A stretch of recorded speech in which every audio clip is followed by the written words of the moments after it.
Agora eu chamo o Miguel Nicoleles, neurocientista, já está conectado aqui com a gente, um dos mais renomados cientistas do Brasil e do mundo. Nicoleles, peço perdão pelo atraso com você, viu? Como você está? Tudo bem?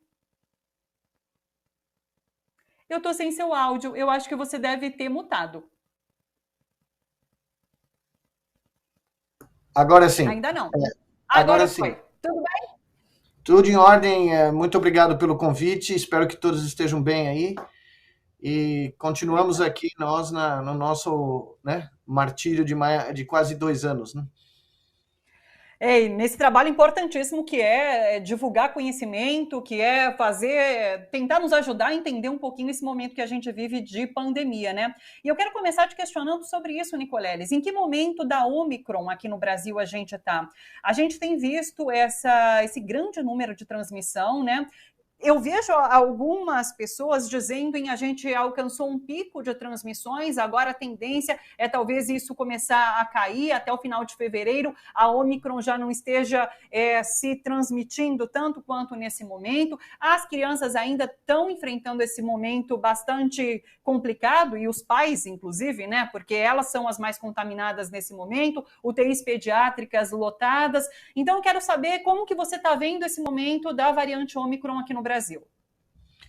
Bom, eu discordo de quem acha que nós já estamos no pico. Eu não tenho essa visão ainda. Pode ser que em meados de fevereiro a gente atinja esse pico, mas nesse instante eu ainda vejo os números em ascensão, inclusive o número de óbitos, que aumentaram muito rapidamente a semana passada, e infelizmente existe a expectativa de que a gente atinja a marca de 1.000 óbitos por dia em algum momento da próxima semana, dessa semana ou da próxima, o que nos levaria de volta aos números da primeira onda, só que a transmissão do vírus explodiu, o número de casos é recorde, né? Quando os números são reportados mal e porcamente, porque nós temos uma subnotificação que pode estar entre 10 a 20 vezes o número de casos, né? Então, o problema é que além dessa análise que todo mundo faz dos números, tem uma análise do contexto, que poucas pessoas fazem, que é um contexto onde a população está exausta, as pessoas não querem mais ouvir falar da pandemia e estão se expondo cada vez mais, porque os governos basicamente chutaram o balde, né? Abriram tudo e não há como você dialogar com os gestores, e aí é todos os partidos, tá? Vamos deixar bem claro, todo mundo, tá? Não tem divisão de progressistas e não progressistas, não.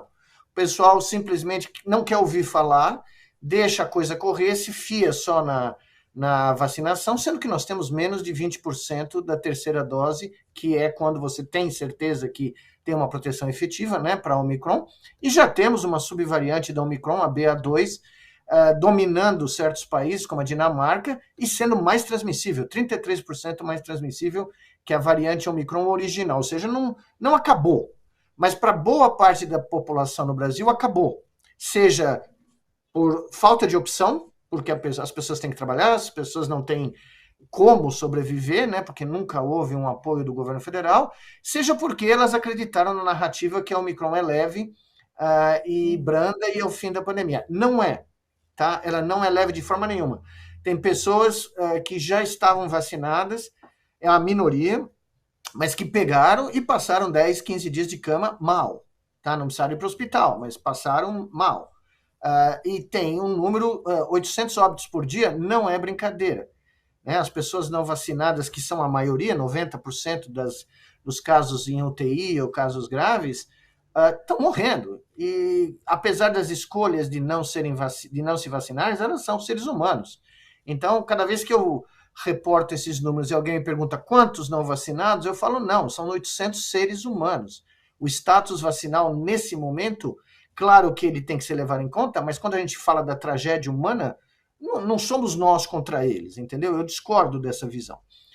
Então, é um momento muito sério, além do problema epidemiológico, sanitário, o problema psicológico, o problema quase que da mente das pessoas ter sido, né, exausta, primeiro, e agora ter semeada com essa narrativa de eleve, está acabando, que não é verdade.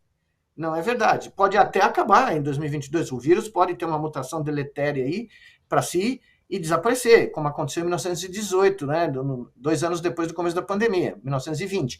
Mas ninguém pode prever isso. Sim. Mas, Nicoleles, esse número, inclusive, seria menor de óbitos, por exemplo, se a gente não tivesse essa discussão negacionista por parte, inclusive, Ah, dos nossos governantes aqui no Brasil? Porque essa sem questão dos dúvida. não vacinados é muito forte aqui, porque a gente tem lideranças que têm esse discurso antivacina, né? Diferente de outros países, por exemplo, nos Estados Unidos, que existe um movimento antivacina muito grande, né? Isso não parte ali de lideranças, mas aqui no Brasil não. Isso parte de lideranças. Qual o impacto? Então, para pensar. Nos Estados Unidos, na semana passada, chegou, e retrasada, eu estou seguindo os Estados Unidos com grande detalhe, tá? Porque, evidentemente, eu moro lá, né? Apesar de estar 2 anos no Brasil. 3.800 pessoas morreram num dia. No outro, 3.500. São números absurdos. E não sai em lugar nenhum. Você tem que ir lá e pescar. Não teve uma manchete do New York Times. 3.800 pessoas morreram hoje. Não aparece. Tem que clicar 3 vezes lá para achar o número, porque o número tem escondido atrás da tal da média móvel. Só que chegou dias, né? Vocês viram? Os Estados Unidos tinha mais de 1.200.000 casos, morrendo quase 4.000 pessoas, né? E por quê? Como você bem disse, o movimento negacionista lá é muito mais enraizado, é muito mais forte, ele é quase uma ideologia, né, vinculada àqueles que uma fração muito grande do Partido Republicano.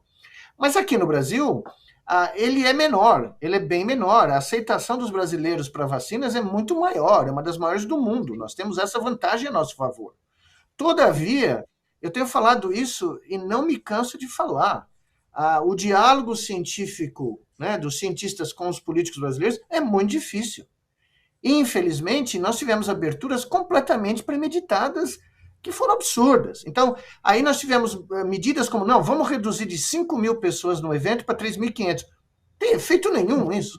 Tá? Ou vamos reduzir de 500 para 250. Nenhum efeito para uma variante que é tão transmissível e que as pessoas vacinadas podem transmitir. Elas não têm casos graves na vasta maioria, mas elas podem ficar doentes levemente ou até com uma certa sintomatologia e elas podem transmitir. E o caso das crianças, é claro, nós atrasamos a vacinação das crianças no momento mais crítico, que era a explosão exponencial em dezembro da Omicron no Brasil. E agora, amanhã, né, aqui em São Paulo, por exemplo, nós vamos abrir as escolas, 100% de presença física, né, quando nós não temos uma fração nem mínima das crianças vacinadas com 2 doses, com 1 dose, então, né, 1 ou 2, né, não faz nem diferença nesse instante, porque não tem. Ontem cancelaram as vacinações por causa das chuvas, por exemplo, né? Então, nós vamos abrir as escolas num total incerteza.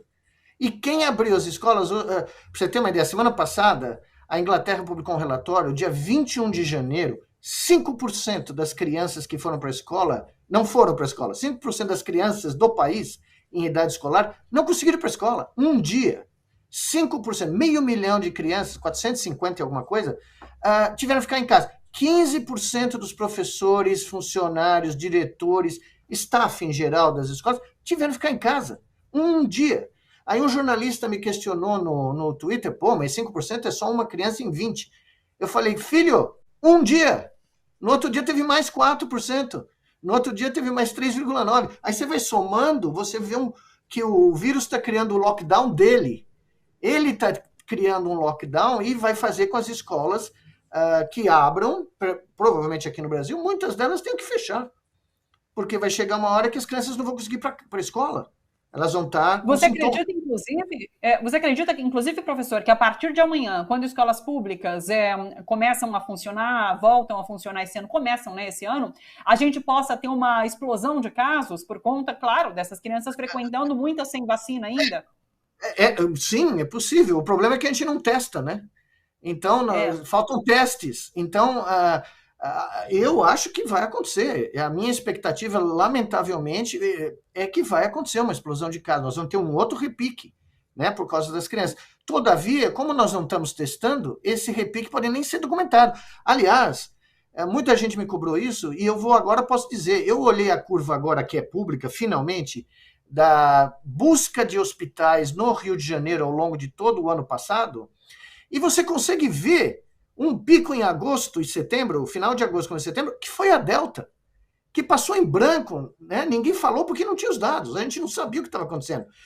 Apesar que provavelmente houve uma proteção natural, temporária, de alguns meses, por causa da explosão de infecções pela gama que o Brasil teve de março a junho, e a Delta deve ter dado menos do que a gente imaginou que ia dar, é possível, e a vacinação também estava subindo nesse período, finalmente, a realidade é que tem surtos. A gente agora começa a ver que ocorreram surtos, mas a gente não tinha os dados. A gente não conseguia nem ver os dados. Então, só para, desculpe me alongar, mas esse apagão que todo mundo se refere do apagão de dados não é só de novembro para cá. Ele vem desde o segundo semestre de 2021 em vários níveis de apagões. Tá? Então, se você não ficou prestando atenção, por exemplo, no registro civil, na plataforma de transparência online do registro civil, os óbitos, você perdeu a retomada do número de óbitos que ocorre na virada de novembro para dezembro, tá? Porque nós não tínhamos dados da plataforma do Ministério da Saúde de Covid. Você acredita que, inclusive, esse apagão possa ter sido proposital ou não? Para realmente esconder, para que as instituições pudessem voltar a funcionar por conta desse apagão de dados? Meu pai era juiz, né? Foi juiz por 40 anos, e a primeira coisa que eu aprendi com ele é você nunca acusa ninguém sem provas, né? Todavia, tinha que ser investigado, porque, veja, o que um hacker faz quando ele faz uma coisa tão espetacular como entrar no Ministério da Saúde e acabar com os dados do lugar, ou entrar em uma empresa famosa? Ele vai publicamente e diz, olha, fui eu que fiz. Porque ele vive disso. Ele vive da fama que ele adquire por ter penetrado em sistemas de segurança. Qual foi o hacker que anunciou que foi ele o responsável? Eu não vi. Eu estou esperando até alguém contar vantagem, que foi ele que conseguiu passar por cima do sistema de segurança do Ministério da Saúde, que não deve ser quase nada, né? Mas, de qualquer maneira, ninguém clamou pelo crédito. E isso é o comum quando você tem hackeamentos desse tamanho. Então, eu fico surpreso que não tenha tido nenhuma investigação e nenhuma pressão da imprensa, por exemplo. Bom, quem foi? Qual foi realmente o mecanismo usado? Porque dá para saber, né? O pessoal que trabalha nessa área sabe muito bem como isso ocorre, né? Então, eu não tenho provas nenhuma para acusar ninguém, mas eu gostaria de ver uma investigação, porque foi decisivo, né? É como se você tivesse uma mina onde está vazando, né, um gás tóxico e você removesse os sensores, né? Claro. Removesse os sensores. Sim. A PGR, na verdade, o STF acionou, Gilmar Mendes acionou a PGR para pedir essa investigação em relação a Queiroga e esse apagão de dados. A gente espera que esse PGR, Augusto Aras, tome essa iniciativa para que a gente fique sabendo, de fato, o que foi esse apagão do Ministério da Saúde. Deixa eu te fazer mais duas perguntas, Nicoleles. Uma que eu acho que é importante, para critério das pessoas continuarem se cuidando, que é sobre reinfecção pela Ômicron. Eu vejo muita gente que teve a Covid por conta da Ômicron falar isso, né? Assim como as outras variantes, eu já tive, então eu não preciso me proteger tanto quanto eu me protegia antes. Eu sei que não há dados suficientes ainda, porque a Ômicron é relativamente nova, mas eu queria que você comentasse para a gente os cuidados em relação à reinfecção. Não, a reinfecção está acontecendo em níveis recordes. E eu vi um estudo no fim de semana que ainda precisa ser reproduzido, evidentemente, mas em crianças, por exemplo, na Inglaterra, se encontrou reinfecção em 30 dias. Você teve Omicron e em 30 dias você teve de novo. Tá? E para pessoas que tiveram com outras variantes, depois de um certo tempo, poucos meses, a taxa de reinfecção é a maior que nós temos nesse momento. E a filha, eu chamo da filha, né? A BA2, que está se espalhando na Índia, na Polônia, na própria Rússia, que bateu outro recorde, né, todos esses dias. A Dinamarca, onde ela já é dominante, a taxa de reinfecção é alta, é altíssima.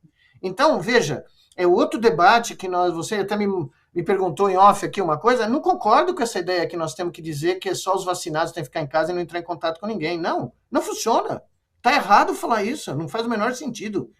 A Áustria tentou isso e não deu certo, tá? O troço continuou, porque as pessoas têm que entender que a briga é de todos nós. E a briga é para quebrar a taxa de transmissão. Porque se você mantém 500, 1 milhão de casos, 500 mil ou 1 milhão de casos como o Brasil deve estar tendo, no mínimo nesse momento, você abre as portas para surgir uma nova variante. Você joga com o vírus, porque ele vai ter mutações, um número explosivo. Para você ter uma ideia, a Omicron original tinha 40 e poucas mutações a mais que a Delta. A BA2 tem 40 a mais do que a Omicron original.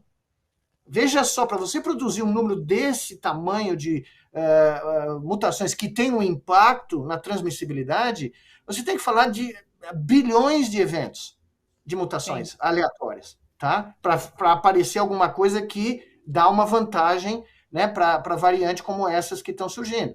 Então, primeiro, só para deixar muito claro, esta briga é de todo mundo. Não adianta só falar, não, os vacinados têm que ficar em casa e não ter contato com ninguém. Não adianta, porque os não vacinados ficarem em casa, né?